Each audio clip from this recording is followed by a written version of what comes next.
little bit of history about me is I grew up on a farm. My dad was a doctor, and he never wanted to pay anybody to do anything on our farm. He always said that I have kids, that's what these kids are going to do. So we had tractors, we had everything that we needed to, work the land, landscape rakes, we planted bushes, we cut down trees, we did everything because he didn't want to pay to do it. So he didn't think he had to because he had children, and he was right. I mean, there was four of us that did stuff around the farm, but I think that really raised each one of us to be a better businessman in life and take things serious and know that things just are not handed to you. He never handed anything to us. He had the means, but he felt we had to work for it, and I think that's what really turned me into the businessman that I am today. Um, so in high school, we had all the equipment, and I had 7 or 8 neighbors that had just moved into some land next to us, and they hired me to plant seed for them, put their plantings in, put trees in for them. And I was 16, 17 years old at the time doing all of this, and I enjoyed it. But when I turned 18 and graduated, I went and worked for the railroad for 15 years and made a really good living doing that, but got burned out after 15 years. It was just too much to do every day, and I had a wife, and we didn't have kids, and it was just there was just too much going on with the railroad side of it. And so I talked to my wife, and I said, I think I want to get back into the landscaping. And she had a nephew that was I think he was 20, 21 at the time, and so I talked with him, and James's name, and we started talking about doing landscaping. And he was looking for something to do. He just gotten out of his first year of college, and he wasn't really liking college at that time. So he's like, let's do this. And I'm like, all right, I'm going to invest the money, but you're going to have to take on 50% of this if we're going to make this work. And he did. He really did well for his age. He's a lot more mature than his age for sure. And so that helped out.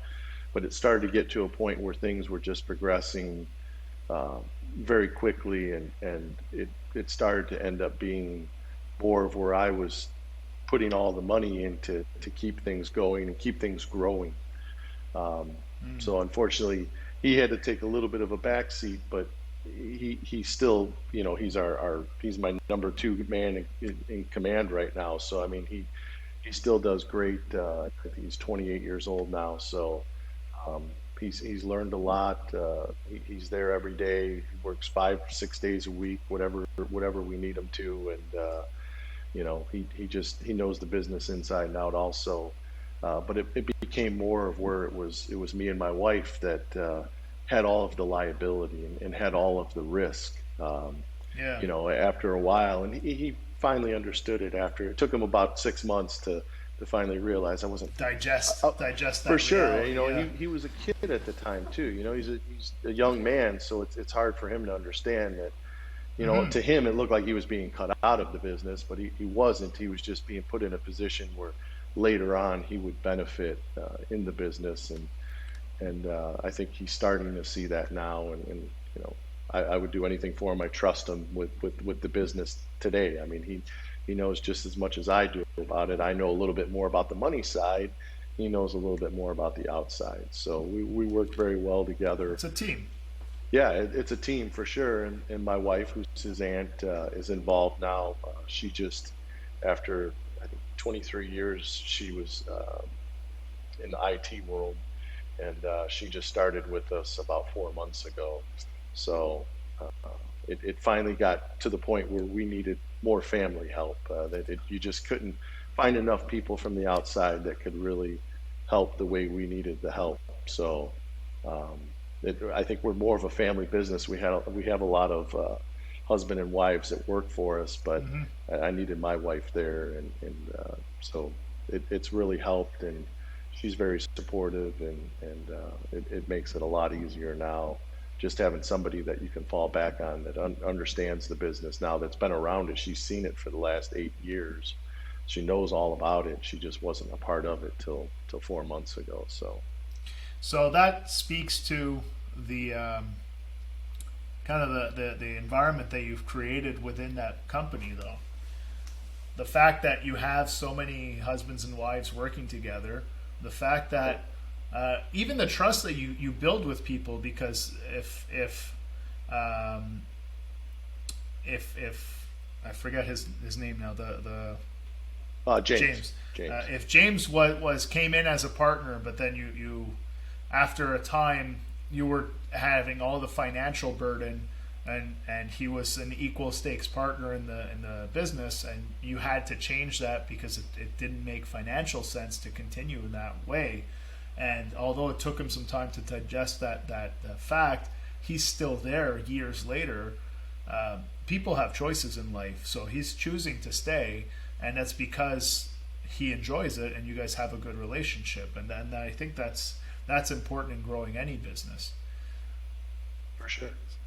For sure. It's nice to have family that works with you, and it wasn't that we were cutting him out by any means. It just got to the point where the liability became us. I mean, it was all of our money invested, and if something happened, and this is 5 years ago, if something happened and something went wrong, he could go find a job somewhere else. Me and my wife were left, Holding the bag. with the note, and for sure. And he finally understands that and knows that, and one day this will be his company. I mean, I have no doubt in that.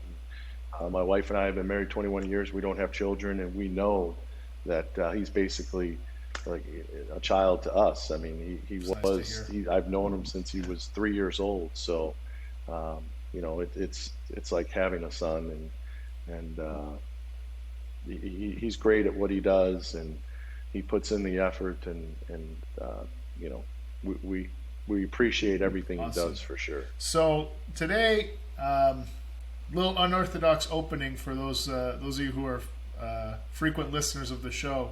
We started with the conversation. I'll do a quick intro. So welcome to this week's episode of the Hardscape Growth Show.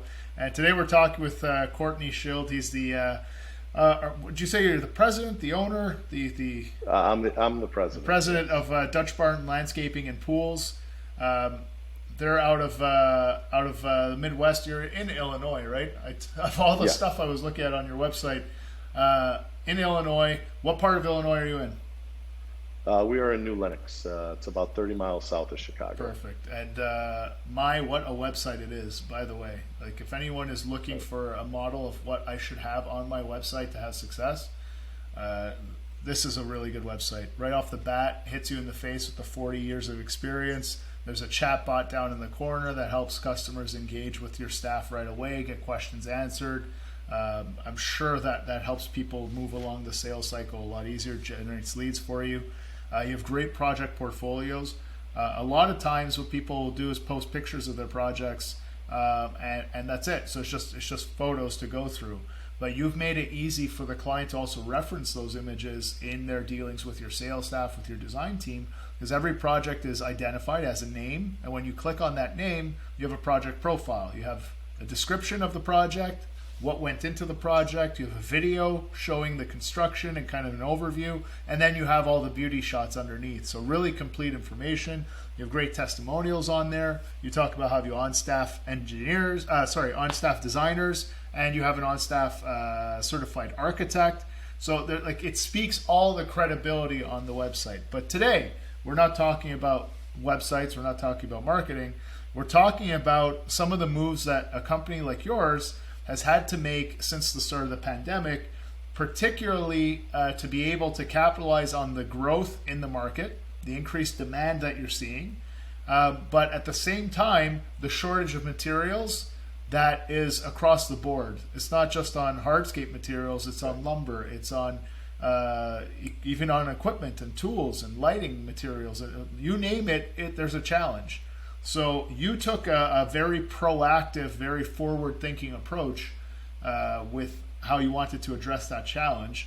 And today we wanted to talk about that. So would you mind telling us what your strategy was coming into this year? Yes, thank you.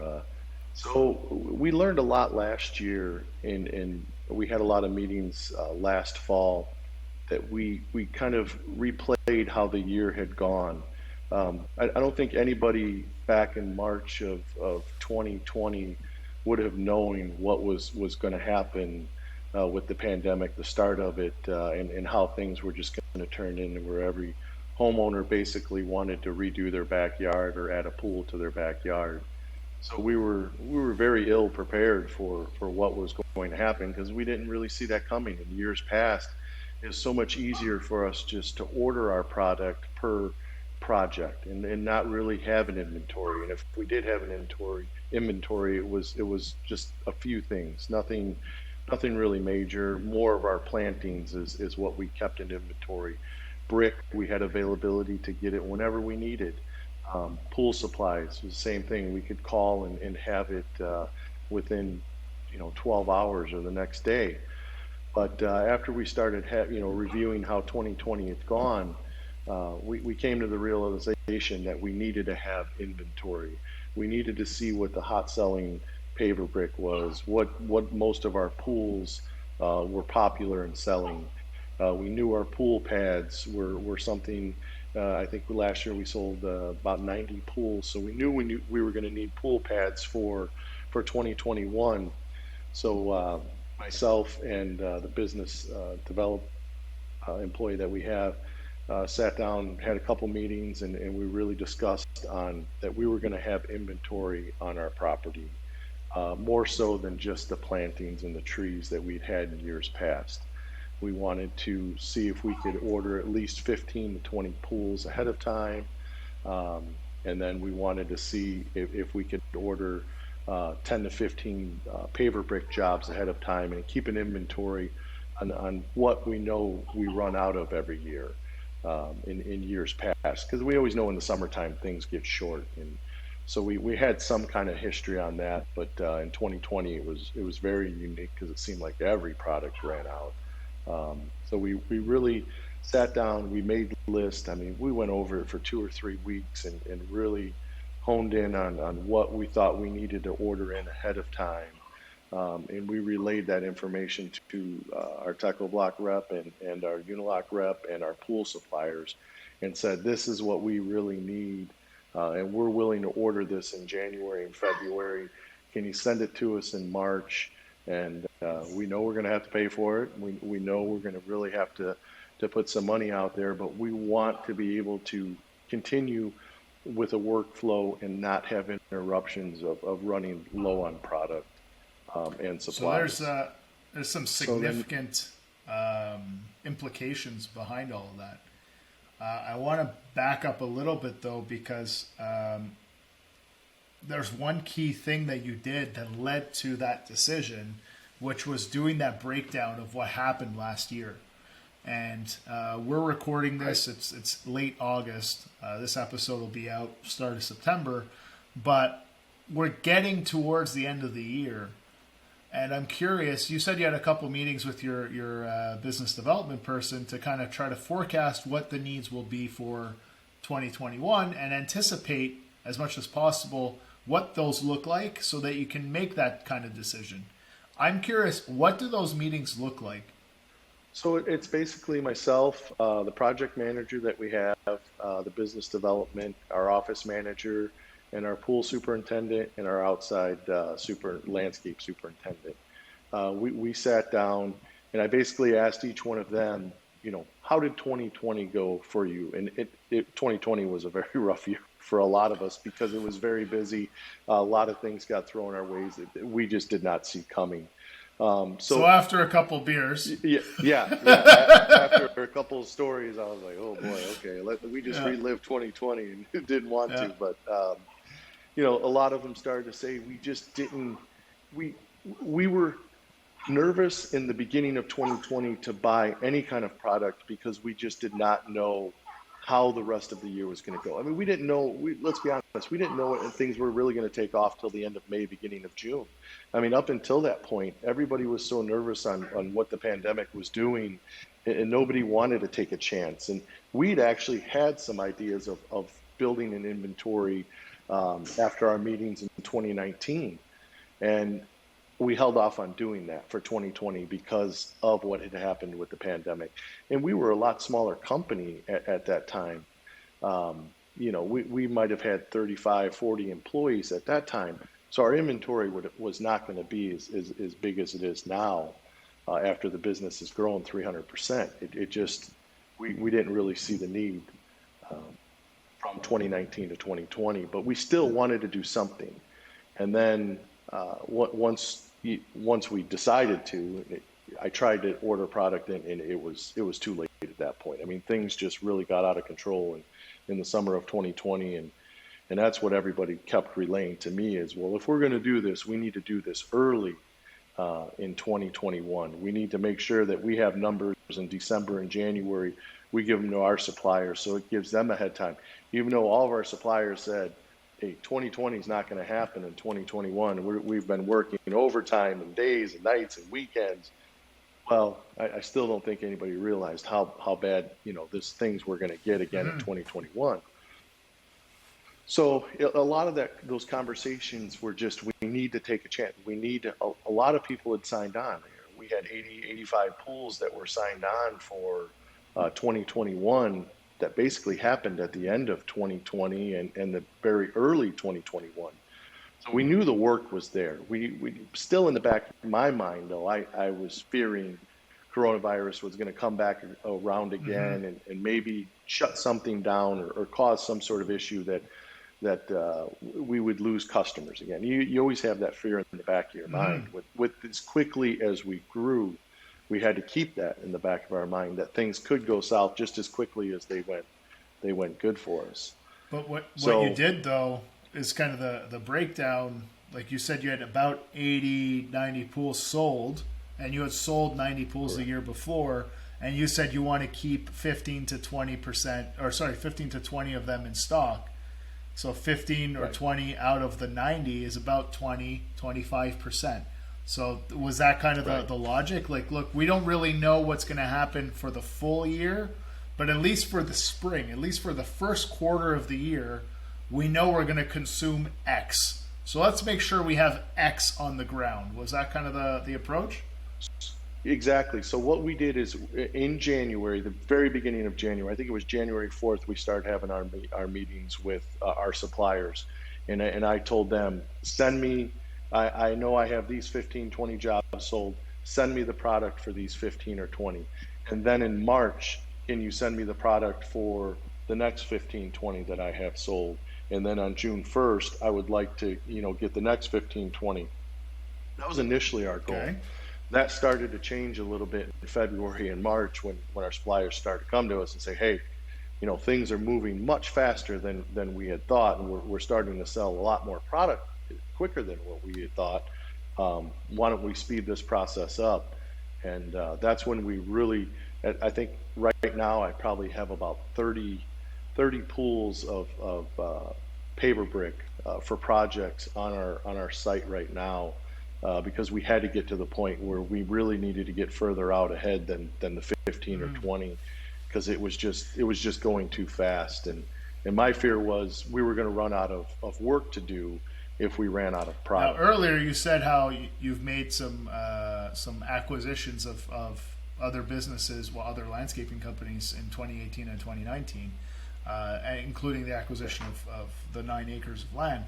That experience. Did that help shape your decision making here? Because there is still risk involved in purchasing materials that are not slated to go in the ground for months and months ahead of time. Correct. Yeah, I mean, it was definitely a risk. I was a little hesitant, but everybody else was very much on we need to do this. We know the work is going to be there. Nobody's going to cancel. Were you hesitant because it was your money? For sure, absolutely. Everybody wants to spend your money faster than you do. But I also knew we had to, and a lot.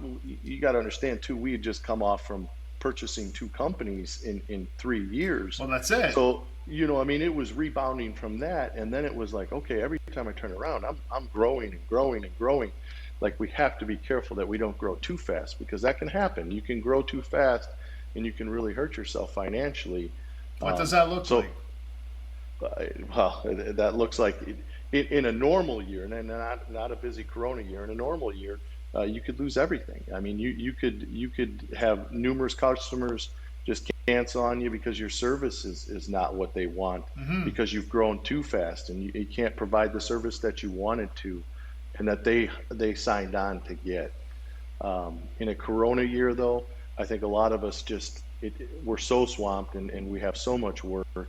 A lot of us have kind of, I don't want to say we put the quality aside, but we don't have to worry about as many customers canceling. A lot of people are more aware of that things are back ordered and backdated and projects are taking longer. They're seeing it with ordering furniture and just doing other things to their home of how long it's taking to get. Yeah. So So knowing that, um, it made you feel a little more comfortable taking that risk, because the risk of contracts being canceled was low, because the market conditions are such that people understand things are slower, things take longer, things are back ordered, you have to wait. That's just what it is.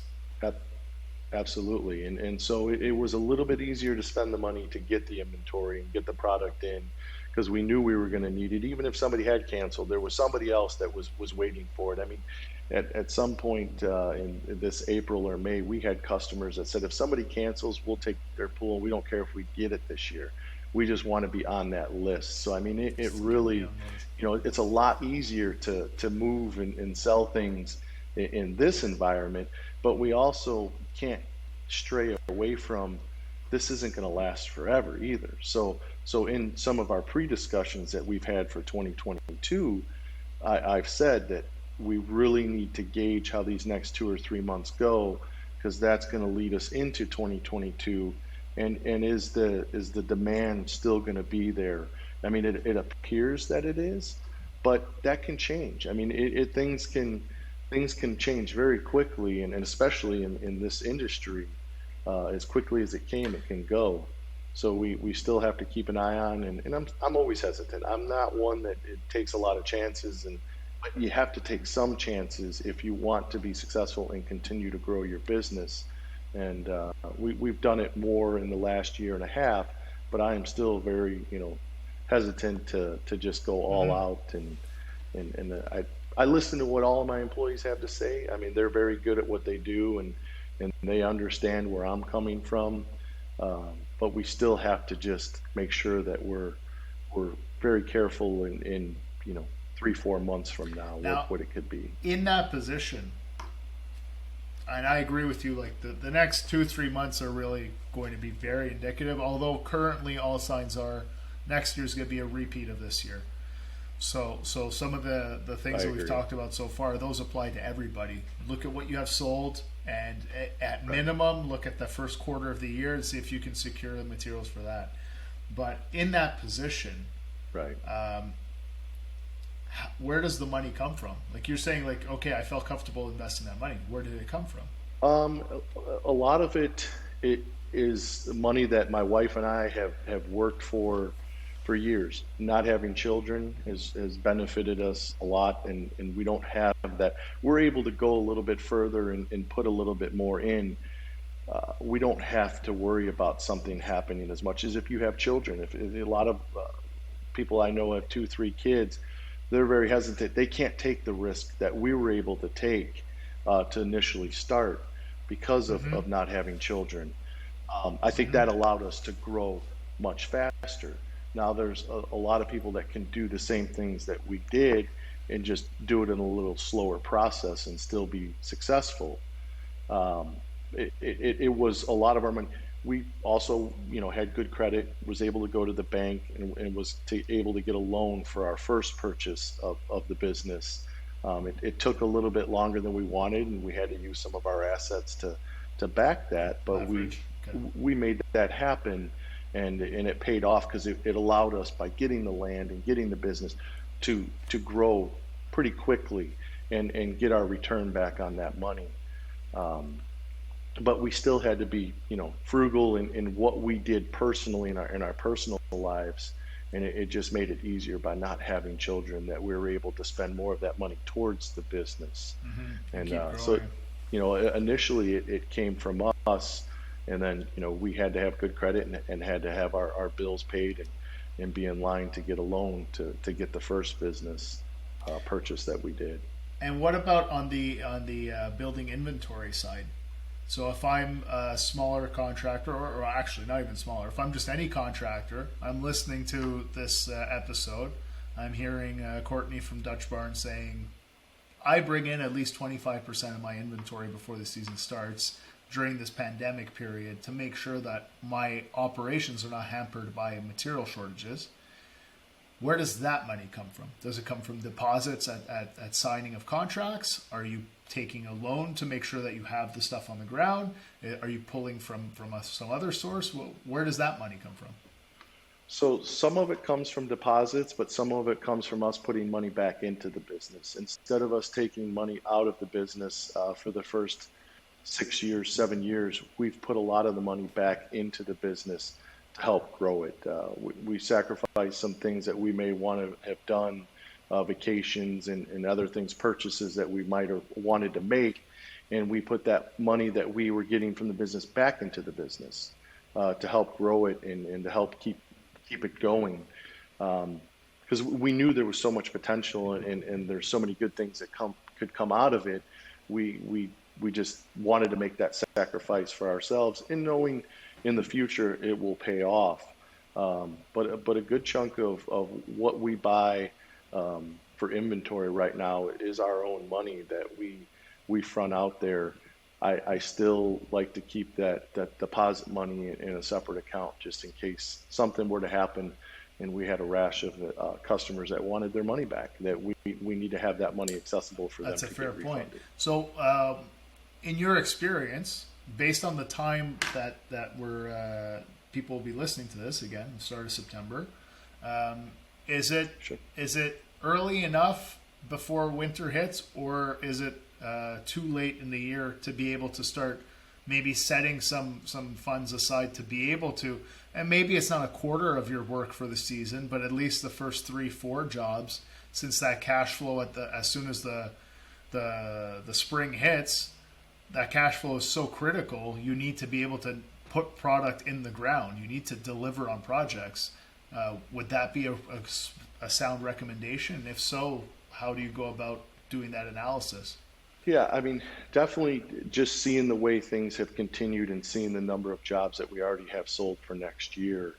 And with us, we're a little bit different and a little bit unique in the fact that we do everything and we sell pools, being that there's such a demand for pools right now.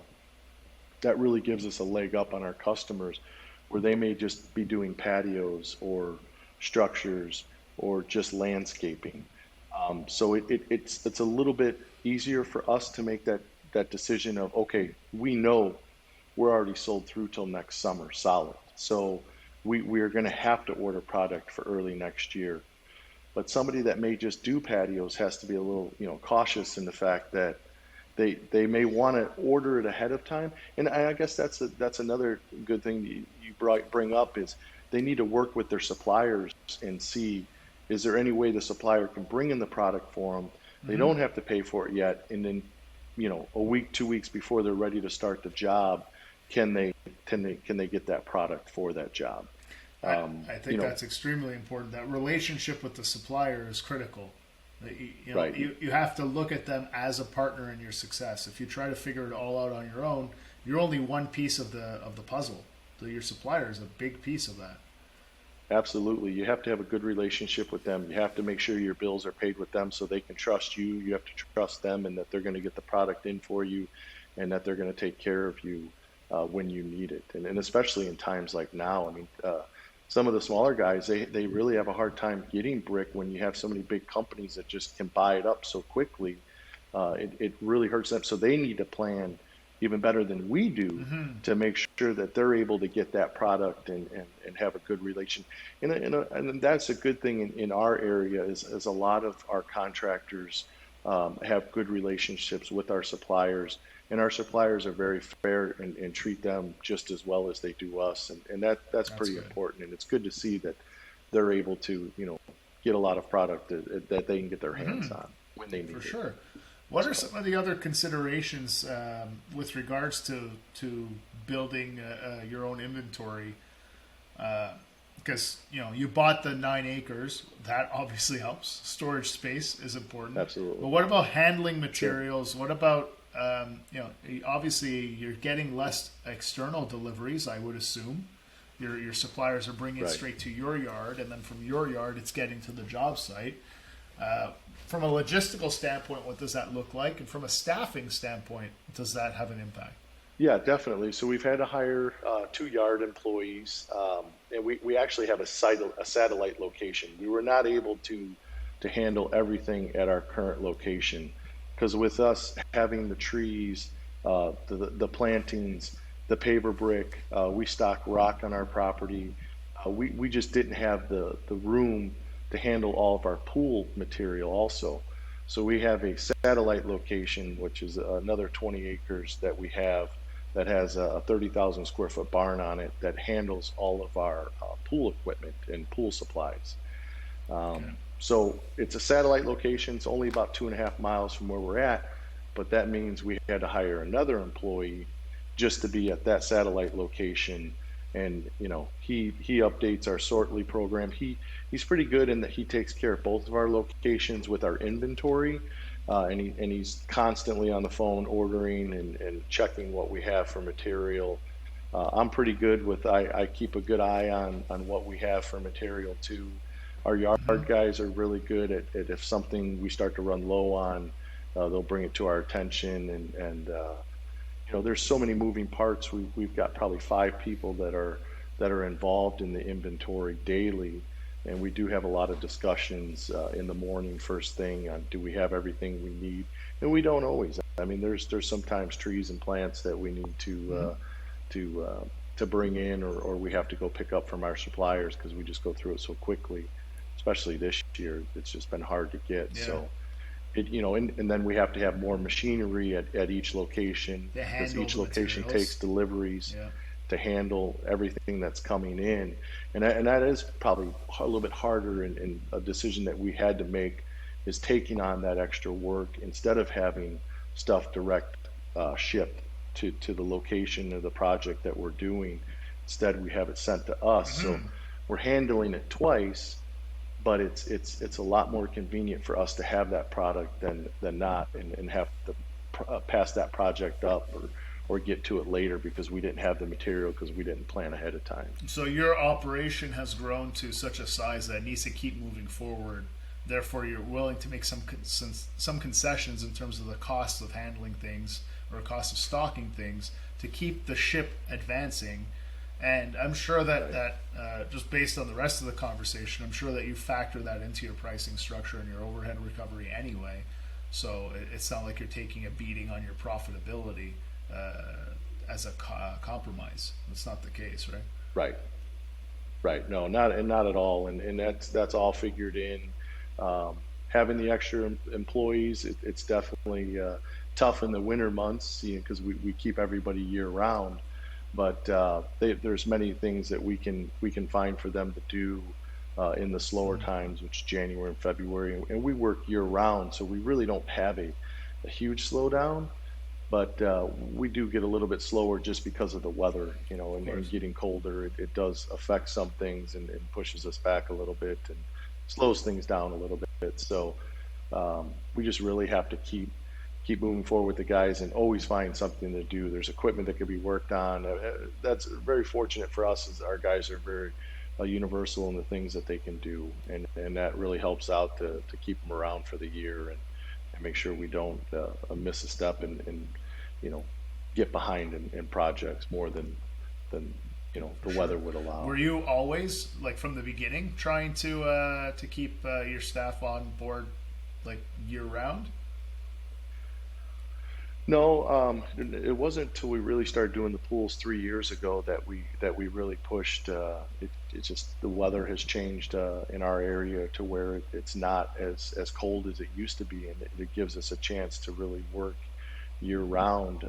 We've done snow for the last few years, but it just really it's not what it used to be. It's 15, 20 years ago. It snowed quite a bit. Now, you get a little bit of snow here and there, and it's just not as cold as it used to be either. The ground doesn't freeze like it used So to, and yeah, and your so we're, billable we're able to. hours have increased on the construction side.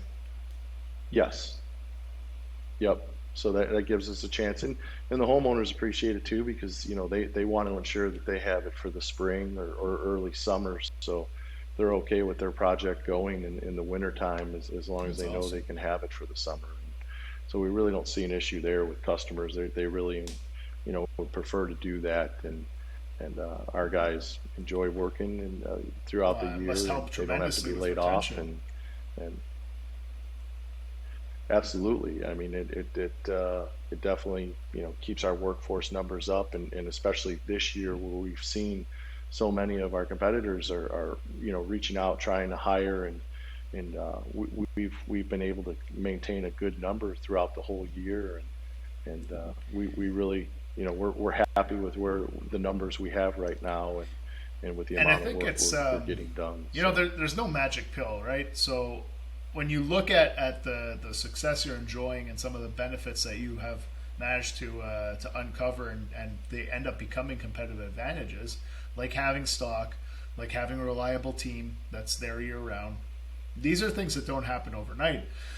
These are things that happen because you're doing the right things Right. on a consistent basis over a long period of time. You've been making the sacrifices over the entire duration of the business to make sure that you always have enough cash flow that you can invest back into it. You've been looking for opportunities to make acquisitions to make your team and your company and your overall positioning stronger. You've been looking at how do you get the right people to be able to contribute where they can, and you listen to them and you give them opportunities to provide feedback and provide guidance so that you're making the right decisions.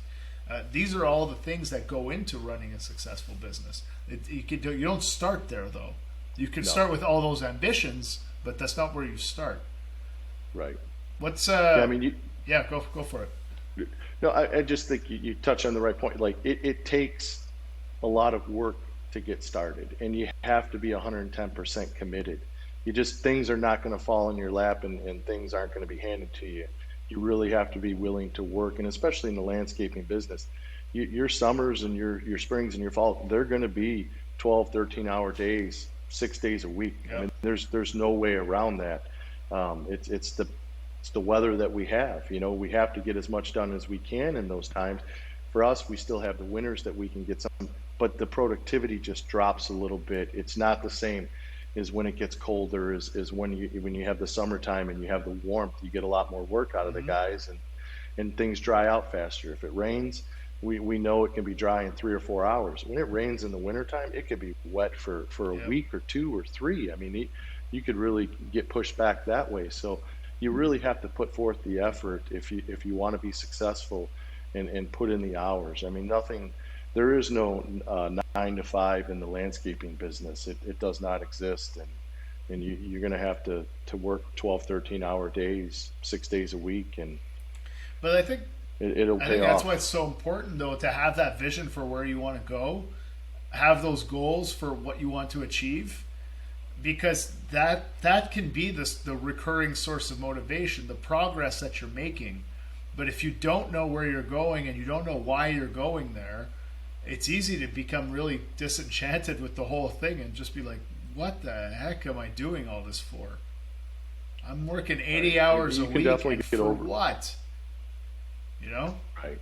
You can definitely get overwhelmed. You have to trust people to help you out and work with you. I mean, you can't do it alone, and that's what I told my wife from the beginning, and that's why I got her nephew to come aboard with me, because I knew this wasn't going to happen just me. Like you need people to help, and you have to trust others are going to work well with you, and give it 110% too, and the only way you're going to be successful and grow the business is to employ others to help get you there, because everybody brings a certain something to the table, and knows a little something different Mm-hmm. that you may not, and is willing to put something forward that you may not at that time, and can help you push you to the Yeah. to the next level, and you just really have to trust in others, and retain those people. I mean, you don't want to put the effort in training them and getting them to where they can help you so much. You have to be able to retain them too. If you're just going to be, an open door where a revolving door, and people just keep coming and going, Mm-hmm. you're never going to get anywhere. I'm really curious from that perspective, though, the point of hiring people and trusting people to get the job done and to trust their opinions and stuff. I've talked to a lot of contractors, well, through the show and just over my career too. Like I grew up in this business too, and it seems to be a really, really, really recurring thing where people just can't let go of so many parts of the business, and that ability to hand it off to someone, to hire someone for it. Like I won't name any names, but like there's one guy I'm talking to, like his company is primed to just double in size tomorrow morning if he would just hand off some parts that he's doing that he's not the only person in the world that can do. There's other things that only he can do for his company, but he's splitting his time between the stuff only he can do and the stuff that he likes to do, but someone else could do. Where did you find that? I guess how did you learn that lesson, or where did you find that discipline to do that, or however you want to describe it? Like when did that happen for you? So I think with me, where I didn't want to hire people within the industry as a management aspect. Okay. I wanted to be able to bring in people that I knew had some kind of background history, maybe in the landscaping area, might have been a customer or something previously.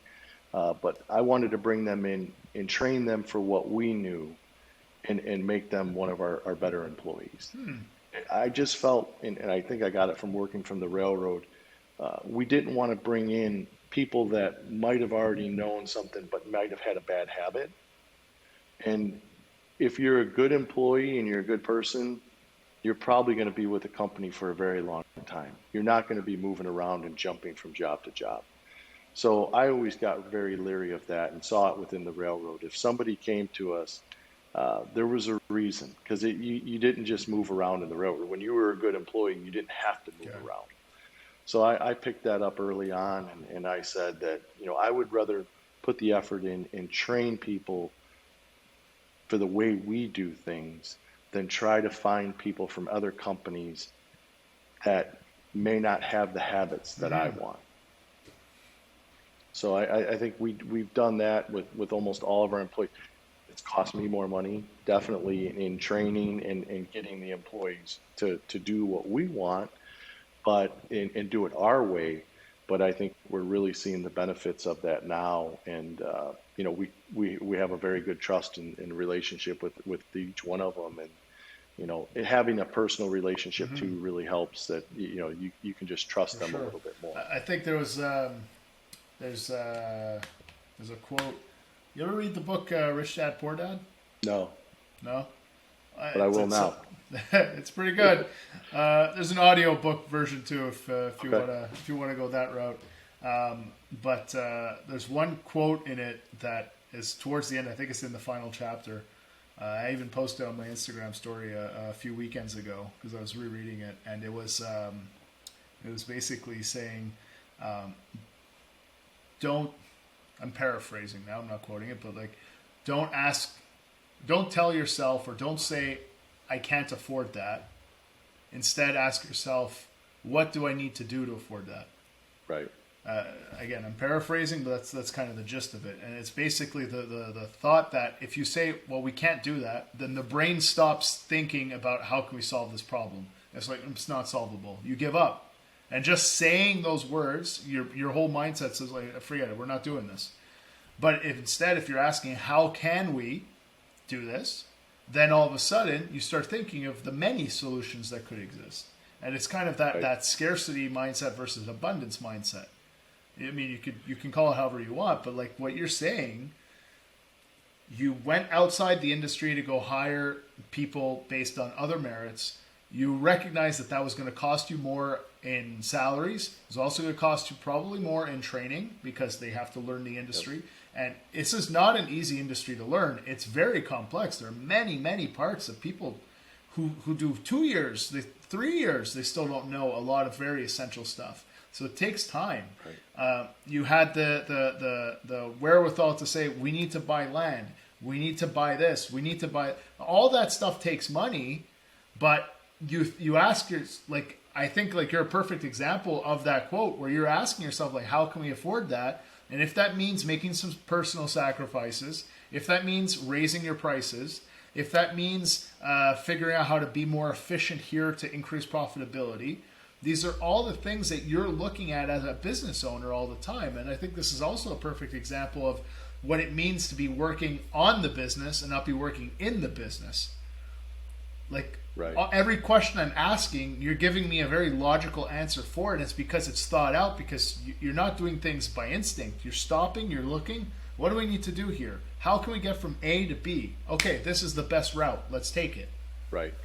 Yeah, I mean, definitely for me, having a support staff that I have is huge, because that gives me the ability to work with each one of them. I trust each one of them, and I have to, or we would never be successful. It can't be all my own ideas. It needs to be their ideas too. But it's getting back to the point of finding people in this industry. Good people aren't looking for jobs. They're locked down in a place for, it may be 25, 30 years, 35 years till they retire. So Yeah. you have to think outside of the box. And in this work environment that we currently have right now, you have to be willing to train people and bring people in that may not be familiar with the business, and make them successful, and help you be successful in the process. I mean, you just have to train, and with having the support staff that we have, it gives me the ability to work with each one of them daily in the office. I get to go out on the job sites for an hour or two a day, but for the most part, I'm inside the office working with the guys, and just making sure that they're doing everything that needs to be done, and if they need help with anything, I'm there to help, and that's the only way we're going to continue to grow too, is we have to trust each other, and continue to bring people in and train them. Like, I couldn't agree with you more. Like, that's why we created Hardscaper.com, to provide free hardscape training to people coming into the industry, to help overcome that hurdle. Because like you said, the good people are already in the industry, and they're locked up with the company they're at if they're happy. And if they're not happy, well, they're not falling from the sky or lining up around the corner for you. So you need to go find other people, and you need to build them up, and build them up your way. So I mentioned those online courses, which are free at hardscaper.com. But what else do you do to train those people? Because you have over 100 employees, if I'm not mistaken. Yeah, we have just at 100 right now. So for the inside people, we do weekly training classes. Okay. And then in our slow time, which really is the fall and the winter, we'll do training classes for all the employees in the inside. For the outside employees, we'll work with our contractors, suppliers, and try to bring them in to give some classes, and show the guys new products that might be coming out, or anything that our suppliers can do to help us, to keep the employees up to date on new products and new ways to install things, and the proper way to install something. That's all we can really do in the summertime. And in the wintertime, when we do have that slower time, we're able to do more class training and just communicate with all the employees. I mean, we're fortunate that a lot of our guys have been doing this for 30, 40 years. I think we have one employee that's been around for 47 years. He's been in the landscape business. So, I mean, that really helps us out. And I also know, by having those experienced employees, sooner or later, they're going to start to retire off. And then we have to be able to train the younger staff coming up to keep that door moving, and make sure that we don't fall back to where we're not that premier landscape company anymore, and we don't provide a service that our employees pay a very good penny for. So it's just training, and you have to. It's hard as a business owner, because you think to yourself, oh man, this is going to cost me money to have these people in training. And I just can't afford to have them out for a day, or not being able to do something that's going to make me money. But they're going to make you more money if you train them properly, and if you give them the tools, they will be more successful in the long run, and you'll be more successful as a business owner. Can you give me a tangible example of that? Because that's super cliche, and everyone says it all the time. Like, well, if we invest now, it'll pay off later. Do you have an example of training a particular person, or training a team, and the impact that it has had long term that makes you go like, this is exactly why we stop and we train. We don't just keep running. So our salespeople, all our landscape designers, Alan being support, he's been in the business for 46 years now, and there's no training that needs to be done with that. Alan knows everything that needs to be known in the business. But all of our designers since him, I've handpicked, brought in of people I've known, and I've spent 6, 7 months of 5, 6 days a week going to job sites with them, and I was actually selling I was actually doing the selling and the designing. They were just kind of overseeing and were being there with me for the first 6 months. I mean, it took me, you know, uh, I lost time being at home, or because we would go at nighttime, you know, more early mornings. But now that these employees have been with me for 2, 3 years, they know everything that I want them to know. I mean, they're selling the way that I train them. I put in the time and the effort at the beginning, but now the things that they're doing and and the knowledge that they have. I mean, it's awesome. We're still giving them training classes when we can, when they're available. With Corona, it's been a lot tougher. You know, there's no in-person classes. They're supposed to be this coming year, which will be great again. That'll really benefit us. We're working on it. We're coming back with events. That's But oh yeah, definitely. But what I had to do is I had to give the commitment that I was going to have to pay people 6 or 7, 8 months, and them really not know anything, and just train them to know what I knew, and to have them sell it the way I wanted it it's sold. an investment. And now, yeah, and I invested in them, and they turned it around and repaid me tremendously, and that they've taken it all in, and they just give it their all now. I mean, they're appreciative of it. They knew I was hiring them coming into the business, not knowing what the landscape design was, but you know, we put them in classes, and we did classes within our work staff, and we took them to job sites, and I mean, I spent so many hours with each one of them to just tell them, you know, show them, this is what we do, this is how we do it, this is how we install this. And you know, for us, it's really difficult because we have so many different things. We do structures, we do pools, we do patios, we do kitchens, we do fire pits, and you know, there's fences, and so they have to know everything. They got to know where a gas line has to go. They need to know where electric needs to run, and they need to know, as a salesperson, what they need to charge if we're going to be profitable. So there were so many things I had to show them, and it took me as the owner just spending that time with them, and I knew it would pay off, and it has. So that's a big way that we've been able to really be successful. In one episode here, we've addressed the two biggest challenges plaguing the industry right now: availability of product and availability of people.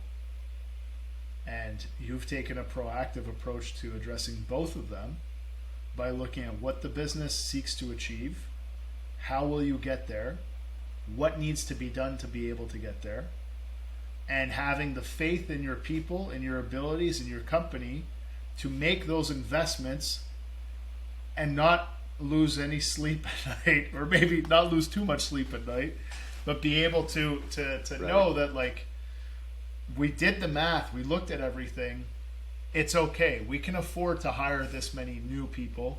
We can afford to invest this much time and energy into training them, because if they do pan out the way we feel that they will, it will yield this result. And that's where we're trying to go. And then it's the same thing with the inventory. And even for everybody listening, like, you don't need to be at this size of a company to have 20 acres satellite location to store this stuff, plus another 9 acres to store that stuff. There are things that we consume as hardscapers literally every day. Things like polymeric sand, things like geotextile fabric, plastic edging, spikes. If you're using synthetic bases like gator base, adhesives, like, these are things that you use every single day. Why would you risk stalling something because you don't have that available, either at your shop or even a small quantity in your trailer? Like, there's baby steps you can take along the way to getting to a position that you're in today. And even where you are now compared to where you might want to be, you're at a midway point. Like, you're continuing. This Right. isn't the end. You're still looking at how to continue to improve. Right. Yeah. We're still looking at other locations and other states to move to. And, we're not done from where we've come from. I mean, we want to continue to grow, and we know by the people that we're hiring that we can trust in them. And you have to, as a business owner, you have to spend money to make money. There's just no other way to do it. And if you're going to get engrossed in your projects as a small landscape business owner, you're not really going to be successful in that. You have to plan for the future, and you have to plan for the next project. You really have to be thinking ahead, and you've got to be able to hire people that you can trust that are going to help you grow. Like, you just cannot do it. Yeah. You said there was a business owner that you knew that he was fixated on a couple different things, and he wasn't. Yeah. I'm I'm staring very at his open-minded. business. I talk to him all the time. I'm like, dude, what's Yeah, the number you- right you- now? It's easily double if you would just let go. No one can do it as well as Right. I can. Maybe, but can someone do like 80%, 90% of what you're doing? And what would that do? Because You still have to be able to oversee, but you have to still trust that people are going to make the right decisions, and you have to put the time in to train them. You just can't hire people and expect them to come in and they know the industry completely. It doesn't exist in this Yeah. workforce right now. It's not out there. There's all good employees right now are employed by a good company, and they're not just knocking on your door. So you really have to be creative and think how you can continue to grow the business, get a good work staff in there, keep your work staff happy. You have to have good equipment. You have to do PMs on your equipment. There's so many things that go into making sure that you're going to be successful, but you have to spend the money to make money too. And you got to be smart about doing it, but you also have to be willing to trust others to help you in some of those decisions. that's awesome. Awesome advice. Courtney, if other contractors listening here wanted to pick your brain, or facing some similar situations that you may have faced over your career, wanted to ask you for some advice, where would be the best way to reach you? They can email me. It's Courtney at DutchBarnLandscaping.com, or it's info@DutchBarnLandscaping.com. They can email me at one of those two sites, and I'd be willing to give them any advice they ask, anything they want to know. I don't know it all. Trust me. I've been in the business 8 years. I was in the railroad business for 15 years. I've seen a lot of things, but I'm very open-minded in talking to people and listening to what others have to say. I don't know it all. There's no way that I do, and I don't claim to. I mean, you have to be willing to listen to other people, and I appreciate what the things you've had to say today, and I'm willing to help anybody that needs it. Thank you. I mean, that's really what we're trying to do with this show. Is just, there's so many smart people in this industry with so much experience, and different experiences and different perspectives, that if we can talk to enough of them and listen to enough episodes, we're gonna have all the answers by the end of this thing. I don't know when we'll be done, but we're not done yet. That's for sure. But there's lots of room to grow, and we can do it together. And in this industry, there's work for all right. of us. I mean, that's what we have to keep in mind. Is you can't be bitter on another contractor, or think you're afraid to say something to another contractor that might make them better than you. There's so much work out there. We just have to all work together and just try to provide the best experience for a homeowner that we can, and know that we can't cutthroat each other and knock each other down, because it just doesn't get. And doing anybody things anywhere. right results in more business for all of us.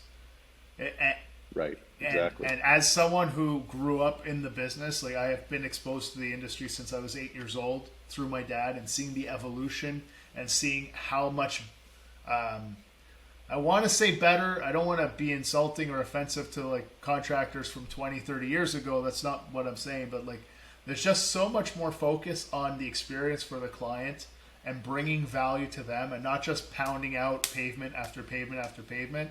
And that shift Right. has just been amplified by what we've seen in the past year and a half, 2 years. and we're just starting to see now what the industry really can be. People are buying homes, watching the home values continue to climb.